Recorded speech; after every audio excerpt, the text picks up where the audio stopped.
Also born in Parr, 1905, Lizzy grew up with 3 brothers and 5 sisters on Broad Oak Lane. Picking up football skills and a lifelong love of the game, she joined St Helens Ladies, making a debut in 1921 in a 2-2 draw with Stoke Ladies. The crowd again was reported as 30,000 people, and she only just turned 16, which is incredible to think to be playing in front of such a crowd at 16. She was naturally a gifted footballer, playing mainly in defence and was highly rated as the best defender since Alice Kell. She was versatile and could also play up front when needed, scoring some crucial goals. In 1923, Lizzy also joined Dick Kerr Ladies with fellow teammates Lydia Ackers and Sue Chorley. The first game away at Carlisle saw 5,000 spectators turn up to watch them defeat Dumfries Ladies in a 16-0 win. This was the start of her magnificent 13-year career. She became vice-captain in 33 and took over the captaincy from Lily Parr in 1935. She led the second ever tour to France. They went all the way to France with the Dick Kerr Ladies in the 48-year existence. She remained a lifelong lover of football, and we were just talking with the family about her love of watching Match of the Day and grandstands and all the hours spent there watching it. And then it's just worth noting really, because this affected both Lizzy and Lily back at the time, politics on the pitch. So the popularity of women's football was rising, but it was against a backdrop of major social unrest. And in 1921, the miners were hit with the pay cut due to the privatisation of coal mines.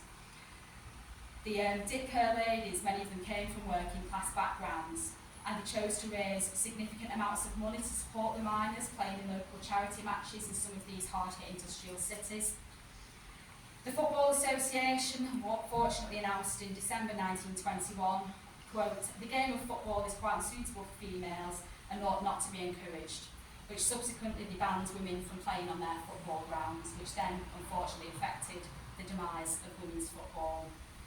But 20 years later, the FA lifted the ban on women's football, with the first Women's FA Cup taking place later that year.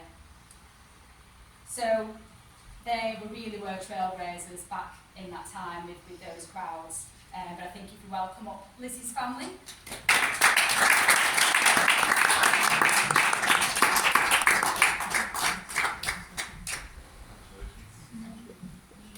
Do you want to tell us who you both are? I'm Ashcroft, I'm Lizzy's great niece, and I also play football. I'm my nan's granddaughter, obviously, Lizzy Ashcroft. I've never played football because I was put off football for a few years, because between about 9, 10, 11 years of age, we were taken to my nan's to be babysat on a Saturday morning, and I watched what seemed like 4 hours of football. Because they used to go out every score day, and it lasted forever. So I didn't like football for many years after that, but I loved my nan. And I knew she loved football, but I had no idea that she played and she'd been such a good footballer, until later on in life. So I'm really pleased with that. Finding out about how good she was and how much she enjoyed it. And things like that, the pictures of my nan going to France. In those days, nobody travelled like that, did they? So for actually a lady from a poor family to something like that, she must have had a brilliant time. So, And there was a film, wasn't there? Yeah, there is. Called Plaque. It's worth looking up if you've not seen it. A short film, done a few tour of some of the film festivals. It's absolutely brilliant. So. Can I give your audience a swift warning about the film Granny? Yeah, go for it. It's a great film, but please don't put Granny football on Granny on YouTube. The most horrendous porn movies. Good tip.